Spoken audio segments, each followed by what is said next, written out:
এই অধ্যায়ে আমরা দেখব কিভাবে কন্ডিশনাল ফরম্যাটের মাধ্যমে টেবিলটিকে ডিজাইন করতে হয় বা ডিজাইন করা যায়। চিত্র প্রদর্শিত একটি ডাটা টেবিলের মতো ডাটা টেবিল তৈরি করুন এবং টেবিলটিকে ফরম্যাট করার জন্য সিলেক্ট করুন। হোম মেনুর ডান দিকে থাকা কন্ডিশনাল ফরম্যাটিং এ ক্লিক করুন। এখানে রয়েছে হাইলাইট সেলস রুলস, প্রথমে গ্রেটার দেন রয়েছে, গ্রেটার দেন এ ক্লিক করুন।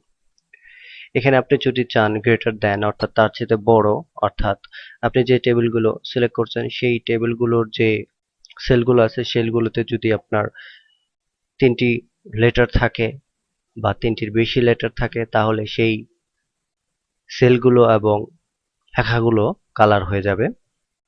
যেগুলো 3-এর চেয়ে ছোট সেগুলো কালার হবে না, 3 বা 3-এর চেয়ে ছোট সেগুলো কিন্তু কালার হবে না। তো এখানে দেখতে পাচ্ছেন এভাবে আপনি ইচ্ছা করলে এটাকে 2-এ নামিয়ে আনতে পারেন। সেক্ষেত্রে দেখতে পাচ্ছেন 3টে কিন্তু, অর্থাৎ 2-এর ছোটগুলো, অর্থাৎ 2 অথবা 2-এর ছোটগুলো কালার হবে না। যদি এখানে আপনি 4 দেন তাহলে দেখতে পাচ্ছেন 4ও হয়নি, 4-এর বড় যেগুলো এবং সেগুলো কিন্তু কালার হচ্ছে। আর লেখাগুলো সবগুলো কালার হয়ে যাবে, কিন্তু সংখ্যা যেগুলো 4-এর কম, অর্থাৎ 4 বা 4-এর কম সেগুলো কালার হবে না। এখানে যদি 1 দিয়ে দেন তাহলে কিন্তু 1 বাদ আর বাকিগুলো কালার হয়ে যাবে। তো এভাবে আমরা কন্ডিশনাল ফরম্যাটের মাধ্যমে আমরা আমাদের নির্দিষ্ট লেখাকে কালার করতে পারি। লেখাতে টেক্সটে অবশ্যই কালার হবে। আর এখানে দেখছেন 5, কথাটা আবার বলছি যে আমরা আমাদের টেবিলে যদি কন্ডিশনাল ফরম্যাটিং মধ্যে কালার করতে চাই তাহলে আমরা এখানে গ্রেটার দেন ব্যবহার করলে যে সেলে 3-এর বেশি সংখ্যা থাকবে অর্থাৎ নাম্বার থাকবে সেগুলো কালার হবে আর টেক্সট সবগুলোই কালার হয়ে যাবে। এখানে ডান পাশে রয়েছে অপশন কি কালার হবে, দেখতে পাচ্ছেন এখানে লাইট রেড ফিল, অর্থাৎ ব্যাকগ্রাউন্ড কালারটা হবে উজ্জ্বল লাল রঙের আর টেক্সটের রংটা হবে গাঢ় লাল রঙের। আমরা এই অপশনে ক্লিক করে হলুদ দিয়ে ফরম্যাট করতে পারি, এখানে আমরা গ্রিন দিয়ে ফরম্যাট করতে পারি, এখানে আমরা শুধুমাত্র ফিলটা করতে পারি, সেক্ষেত্রে লেখাটা কালো থাকবে। আমরা শুধু টেক্সট কালার করতে পারি, ব্যাকগ্রাউন্ডটা সাদা থাকবে। আমরা ইচ্ছা করলে বর্ডার দিয়ে দিতে পারি, দেখতে পাচ্ছেন বর্ডার লাল হয়ে যাচ্ছে। যেগুলো যেগুলো 3টি সংখ্যা অর্থাৎ 3-এর বেশি আছে সেগুলো লাল হচ্ছে, আর ওয়ার্ডের নিচে সবগুলোই লাল হচ্ছে, অর্থাৎ লেটারের সবগুলো নিচেই লাল হবে।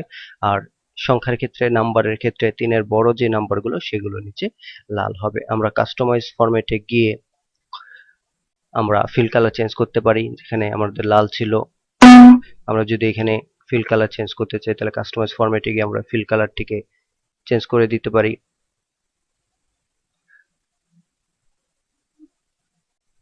দেখতে পাচ্ছেন ফিল কালার চেঞ্জ হয়ে গেল। তো যাই হোক, আমরা যেভাবে দিতে চাই সেভাবে সিলেক্ট করে ওকে দিলে আমাদের নাম্বার দেখতে পাচ্ছেন ফরম্যাট হয়ে গেল। ফরম্যাট বাতিল করতে হলে সিলেকশন করে অর্থাৎ সিলেক্ট করে পুনরায় নিচের দিকে থাকা ক্লিয়ার রুলস এ ক্লিক করে clear rules from selected cells চলে যাবে। আমরা একইভাবে বাকি কন্ডিশনাল সেন্টেন্স গুলো করতে পারি। লেস দেন অর্থাৎ কম, 3-এর যেগুলো কম সেগুলো কালার হবে, দেখতে পাচ্ছেন এখানে। আর লেটারের ক্ষেত্রে, অক্ষরের ক্ষেত্রে 3-এর কমগুলো এখানে কালার হবে। টেক্সটের ক্ষেত্রেও ইয়েলো হবে, লাইট হবে, রেড বর্ডার হবে। আপনি বাড়িয়ে করতে পারেন, দেখতে পাচ্ছেন 5-এর কম 4 পর্যন্ত হলো। একইভাবে আমরা বিটুইন অর্থাৎ মাঝে, এখানে দেখতে পাচ্ছেন 2 এবং 4-এর মাঝে যে সংখ্যাগুলো থাকছে সেগুলো হচ্ছে। আর এখানে আপনি এখানে যেটা দিতে হবে সেটা হলো বিটুইন দিলে বুঝতে পারছেন যে বিটুইন এর মাধ্যমে আমরা নাম্বারগুলোকে ফরম্যাট করতে পারছি। এখানে চেঞ্জ করে আমরা কালার চেঞ্জ করতে পারছি। একইভাবে আমরা বাকি সবগুলো সেটিং করতে পারি। ইকুয়াল টু সমান, 3-এর 3ই থাকবে, শুধু 3ই হবে। ইকুয়াল মানে যা আছে তাই, 3 দিলে 3, 5 দিলে 5, 5 দিলে সবগুলো 5 হয়ে গেল। এভাবে বাকি ফরম্যাট গুলো জাস্ট দেখে নেবেন। টেক্সট দ্যাট কন্টেইনস টেক্সট, এই ক্ষেত্রে আমরা দেখতে পাচ্ছি text that contains serial number আমরা এখান থেকে সেট করে দিতে পারি বা লিখে দিতে পারি। Text that contains serial number অথবা টেক্সট এ ডেট, যদি ডেট থাকে টুডে, যদি ডেট থাকে তাহলে ডেট গুলো আমরা সিলেক্ট করে নিতে পারবো। যদি ভ্যালু থাকে, ডুপ্লিকেট ভ্যালু গুলো শুধু কালার হবে। এখানে দেখতে পাচ্ছেন 5, এখানে 5। ইউনিক যদি থাকে ইউনিক গুলো এভাবে আমরা চেঞ্জ করতে পারি। এগুলো ব্যবহারগুলো দেখে নেবেন। একইভাবে বাকিগুলো top and bottom rules, top 10 items, যদি টপ 10 আর সর্বোচ্চ 10টি আইটেম, উপরে 10টি আইটেমকে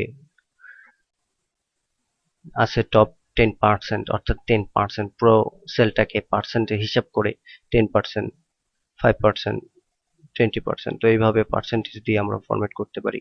একেবারে বাকিগুলো অ্যাভাব অ্যাভারেজ ইত্যাদি, অথবা এখানে ডাটা বার রয়েছে, আমরা বারের মাধ্যমে দেখতে পাচ্ছেন এখানে কিন্তু কালার চেঞ্জ হচ্ছে। আমরা বার সিলেক্ট করে দেখি সুন্দর কালার হয়ে গেছে কিন্তু আমাদের সেলে, আমাদের টেবিলে। এভাবে আমরা ডাটা বারের মাধ্যমে কালার করতে পারি, আমাদের টেবিলকে ডিজাইন করতে পারি। মোর রুলসে গিয়ে আমরা কালার চেঞ্জ করে, অপশন চেঞ্জ করে আমরা ব্যবহার করতে পারি। দেখতে পাচ্ছেন সেট হয়ে গেল একটু কালার। এভাবে আমরা অপশন ব্যবহার করে কালার স্কেল ব্যবহার করার মাধ্যমে আমরা ব্যবহার করতে পারি। ক্লিয়ার করার মাধ্যমে কিন্তু আমরা সবসময় ক্লিয়ার করে দিতে পারি। যে কোনো ডিজাইন করি না কেন আমরা ক্লিয়ার করার মাধ্যমে কিন্তু ক্লিয়ার করে দিতে। মোর অপশনে গিয়ে আপনি কালার টালার চেঞ্জ করে আপনি ডিজাইন করতে পারেন। এখানে রয়েছে আইকন সেট, আপনি যদি আইকন ব্যবহার করতে চান দেখতেই পাচ্ছেন আইকন ব্যবহার হবে। আইকন ব্যবহার হলো, বাদ দিতে অবশ্যই ক্লিয়ার ফরম্যাটসে যেতে হবে। এভাবে আমরা আমাদের ডাটা শিটকে আমরা কালার করতে পারি, অর্থাৎ কন্ডিশনাল ফরম্যাটিং মাধ্যমে আমরা ডিজাইন করতে পারি। ধন্যবাদ।